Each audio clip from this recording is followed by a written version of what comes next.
नमस्कार। कनन कुलकर्णी एक बार फिर आप लोगों से बात करने के लिए आया हूँ। पिछले बार मैंने अनुभव के बारे में बताया था, तो आप पूछो कि आपको क्या अनुभव है। असल में ये अनुभव हुए इसलिए तो मैं दैवी शक्ति को और असुरी शक्ति को मानने लग गया हूँ। अब कहते हैं कि बिना चमत्कार कोई नमस्कार नहीं करता है। ऐसे ही भगवान को जिससे कुछ मिलने की उम्मीद होती है वहीं उसको लोग डोनेशन देते हैं, जैसे साईं बाबा है या सिद्धि विनायक है।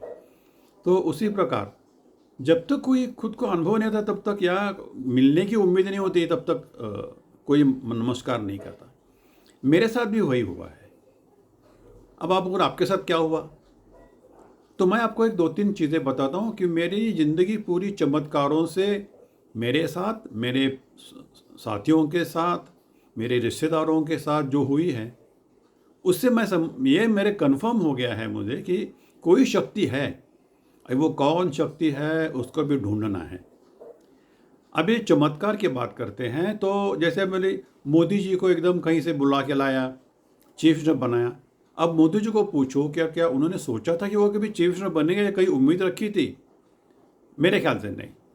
लेकिन उन्हें ये बताया गया, शायद उनके माध्यम से और किसी को या शायद देश को फ़ायदा होने वाला है। उसी प्रकार मेरा अवसर बनना भी एक मेरे लिए चमत्कार है। अब उसके लिए आपको मेरी थोड़ी बैकग्राउंड समझनी पड़ेगी। मैं मिडिल क्लास का हूँ, मराठी मीडियम में पढ़ा हूँ। स्कूल में ऐसा कोई आउटस्टैंडिंग नहीं था, बस पास होता था, अगले क्लास में जाता था। 11th के बाद मैंने एयरफोर्स ज्वाइन किया। शायद कम लोगों को पता होगा कि मैं एयरफोर्स में जो लोएस्ट रैंक एयरमैन का, उस रैंक में करीबन 3-4 साल मैंने नौकरी की है। लेकिन स्कूल के दौरान ना मुझे कभी पढ़ने का मौका मिलता था, ना ही कहीं खेलने का मौका मिलता, क्योंकि मोदी की तरह मैं भी एक लॉज में काम करता था। लोगों के जूठे बर्तन उठाना, साफ़ करना, खाना परोसना, घर में पानी भरना उनके लिए, ये सब काम मैं करता था, स्कूल जाने से पहले और स्कूल से आने के बाद। अब ये इतना होने के बाद मेरे साथ टाइम कहाँ है पढ़ने के लिए या कुछ करने के लिए। तो कोलू के बैल की तरह मैं ज़िंदगी करता था कि हम लोग 5 भाई थे। पिताजी हमारी जल्दी गुजर गए थे। माँ जो थी वो अनपढ़ थी, और उसकी वजह से ये हमारा आगे प्रोग्रेस ऐसा मतलब चल रहा था। कोई फैसिलिटीज नहीं थी, ना कोई गाइड करने वाला था, ना कुछ था। आप समझ सकते हैं। तो उस हालत में मैं ये सोच भी नहीं सकता था कि मैं कभी आर्मी ऑफिसर बनूंगा, कोई ऑफिसर बनूंगा, बड़े पद हुद्दे पे जाऊंगा या ऐसा कुछ होगा, क्योंकि ना मुझे इंग्लिश आती है, मराठी मीडियम का लड़का मैं।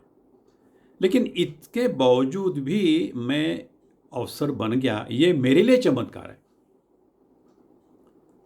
अब मुझे पता नहीं कि मैं कैसे बना, किसने बनाया, लेकिन ये एक स्वप्न की तरह हुआ। और ये मेरी कहानी जो है स्वप्न से शुरू होती है।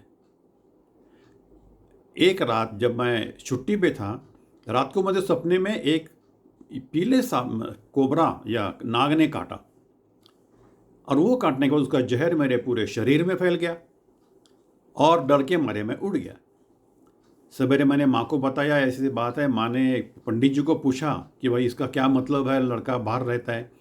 तो उन्होंने बोला डरने की कोई बात नहीं, ये आज बहुत अच्छी बात है, कुछ उसके ज़िंदगी में चेंजेस आने वाले हैं, कुछ उत्कर्ष होने वाला है। हम मेरे समझ में नहीं आया उत्कर्ष क्या होने वाला है। लेकिन उसके बाद करीब 1.5-2 साल के अंदर ऐसी कुछ घटनाएं घटती गई कि मेरा क्वालिफिकेशन भी नहीं था एसएस ऑफिसर्स के लिए, मैं अप्लाई करने के लिए। मैं खाली 11th क्लास था। मैंने मध्य प्रदेश बोर्ड से इंटरमीडिएट किया। जब मैं मद्रास में था तब मैंने पहली बार एसएसबी में ट्राई किया, और जब मैं चंडीगढ़ में था वहाँ मैंने ट्राई किया और वहाँ मैं सिलेक्ट हो गया। अब ये घटनाएं जब मैं याद करता हूँ तो कैसे हुई और क्यों हुई। मेरे लिए सब आश्चर्य की बात है। मैंने एक्सपेक्ट नहीं किया था कि ऐसे कोई चीज़ हो गई। तो जब मुझे पता चला कि मैं सर्विस सिलेक्शन टेस्ट बोर्ड में सिलेक्ट हो गया, तो वो 2 मिनट के लिए मैंने समझ में नहीं आया कि हुआ क्या? क्योंकि यहाँ वहाँ जो कैंडिडेट थे उनके सामने देखा तो मेरा स्टैंडर्ड मुझे लगता था कि नोवेयर। लेकिन जब मेरा नंबर पुकारा गया तो वो 2 सेकंड के लिए या 10 सेकंड के लिए जो मेरे मन में खुशी का जो दौर हुआ, वो मैं बता नहीं सकता। अब ये कैसे हुआ? मेरे लिए ये चमत्कार है, आप मानो या ना मानो। अब ये सब होता गया। मुझे कोई लड़का मिला, उसने कहा चलो हम दोनों इंटरमीडिएट मध्य प्रदेश से करते हैं। मेरा चलो उसको मदद, उसके साथ जाने के लिए मैं भी तैयार हो गया। फिर आगे एसएसबी जाना था, थोड़ा फिजिकली फिटनेस की ज़रूरत थी, तो एक और लड़का भी बिहार का मिला। वो कुछ रेसलर था, तो उसके साथ भी मैंने थोड़ा एक्सरसाइज करना शुरू कर दिया उसको कंपनी देने के लिए। उसका मुझे फ़ायदा हो गया। फिर जब मुझे एसएसबी का जो कॉल आ गया, वो भी इतने लेट आया कि कह नहीं सकता। और इसकी वजह से जो है वो, मैं जिस दिन एसएसबी के लिए जाना था, उसी दिन 11 बजे मुझे पता चला कि मुझे जाना है और वहाँ 1 बजे रिपोर्ट करना था। चंडीगढ़ से मेरठ जाना आसान नहीं था और इसलिए ये कोई उम्मीद नहीं रखता था कि मैं कभी पहुँचूँगा। लेकिन मैं पहुँचा, हिस्सा लिया, सिलेक्ट हुआ और अफसर बन गया। अभी आप ही सोचिए कि ये कैसे हुआ? मेरे लिए चमत्कार है, इसलिए मैं उसे मानता हूँ। क्या आप भी